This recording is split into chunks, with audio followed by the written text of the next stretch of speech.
اللہم صلی علی سیدنا و مولانا محمد وبارک وسلم۔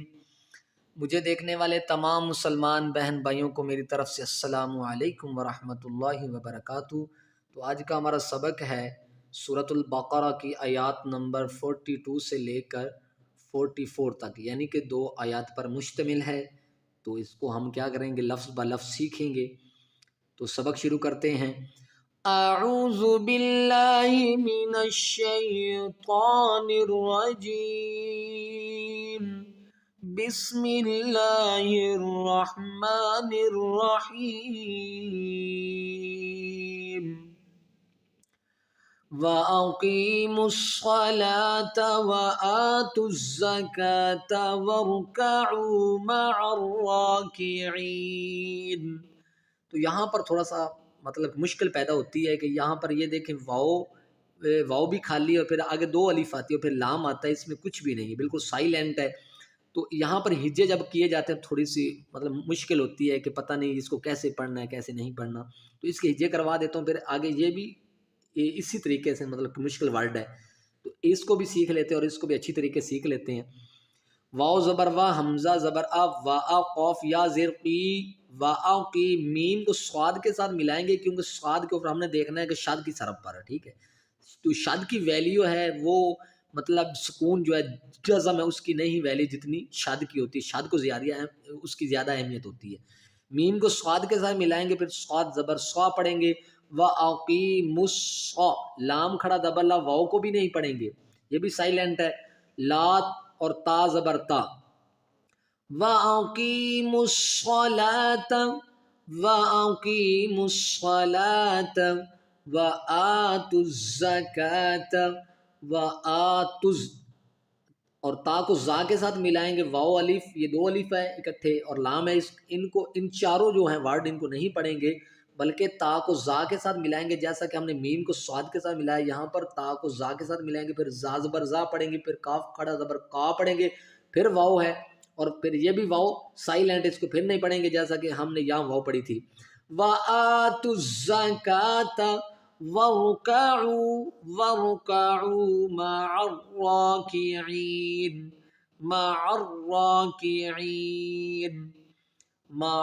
میم زبر ما، عین کو را کے ساتھ ملائیں گے، را کھڑا زبر را، کاف زیر کی، عین یا زیر عی، راکعی، نون زبر نا، راکعین۔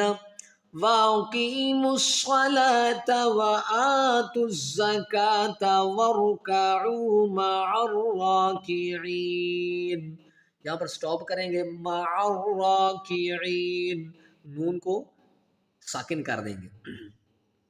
وَأَقِیمُوا الصَّلَاةَ وَآتُوا الزَّکَاةَ وَارْکَعُوا مَعَ الرَّاکِعِینَ۔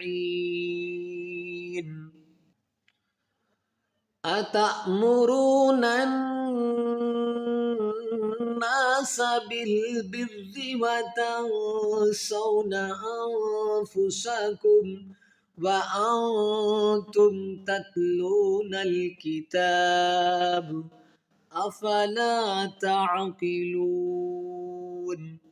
اتا یعنی کہ جس الف پر یہ جزم آئے گی اس کو حمزہ کہتے ہیں، یعنی کہ تا حمزہ زبر تا، اس کو ہم کیا کریں گے کہ جھٹکے کے ساتھ پڑھیں گے۔ أَتَأْمُرُونَ، نون کو اس نون کے ساتھ ملائیں گے اور یہ والا نون ہے مشدد، یہاں پر غنہ کریں گے، غنہ کرنے کے بعد ہم سین کو پڑھیں گے، اس کو الف کے ساتھ کھینچ کر سین کو اس کے ساتھ ادا کریں گے۔ أَتَأْمُرُونَ النَّاسَ بِالْبِرِّ تن پہ جو غنہ ہے یہ اخفا ہے، وَتَنْسَوْنَ، کیونکہ نون ساکن کے بعد سین ہے اخفا ہے، وَتَنْسَوْنَ یہاں بھی اخفا ہے کیونکہ نون ساکن کے بعد فا ہے، انفسکم، یہ نون ساکن کے جو ہے نا قاعدے، یہ ان میں قاعدہ، ٹھیک ہے۔ یہاں پہ نون ساکن کے بعد سین ہوگی، نون ساکن کے بعد اگر کہ یعنی یا آئے گی تو ادغام ہو جائے گا، ٹھیک ہے۔ نون ساکن کے بعد اگر میم آئے گی تو کیا ہوگا، اسی طریقے سے اب یہ میم ساکن کا قاعدہ آگے شروع ہے۔ یا میم ساکن کے بعد میں نے پہلے بھی آپ کو پچھلے سبق میں بتایا تھا کہ اگر میم ساکن کے بعد با اور میم کے علاوہ کوئی اور حرف آئے گا تو وہاں پر اظہار ہوگا، کوئی غنہ نہیں کیا جائے گا. انفسکم وانتم، یہاں غنہ کیا جائے گا، اخفا مال غنہ. پھر میم ساکن کے بعد با اور میم کے علاوہ حروف ہے، یعنی ورڈ تا ہے، تو یہاں پر پھر غنہ نہیں کیا، اظہار کیا جائے گا. وانتم تتلون الکتاب، وَأَنْتُمْ تَتْلُونَ الْكِتَابَ. یہاں پر جب سٹاپ کریں گے تو تَتْلُونَ الْكِتَابَ، یہاں پر اس با کو ساکن کریں گے، تا کو کھینچ کے با کے ساتھ ملائیں گے. تَتْلُونَ الْكِتَابَ أَفَلَا تَعْقِلُونَ، افلا تعقلون. تا عین زبر تا، قوف زیر قی، لام واو پیش لو، تعقلون، نون زبر نا، تعقلون. یہاں سٹاپ کریں گے، تعقلون. اتأمرون الناس بالبر وتنسون انفسکم وَأَنْتُمْ تَتْلُونَ الْكِتَابَ أَفَلَا تَعْقِلُونَ. تو یہاں ہمارا سبق مکمل ہو چکا ہے. جس میرے بہن بھائی نے میرے چینل کو سبسکرائب نہیں کیا وہ چینل کو سبسکرائب کر لے.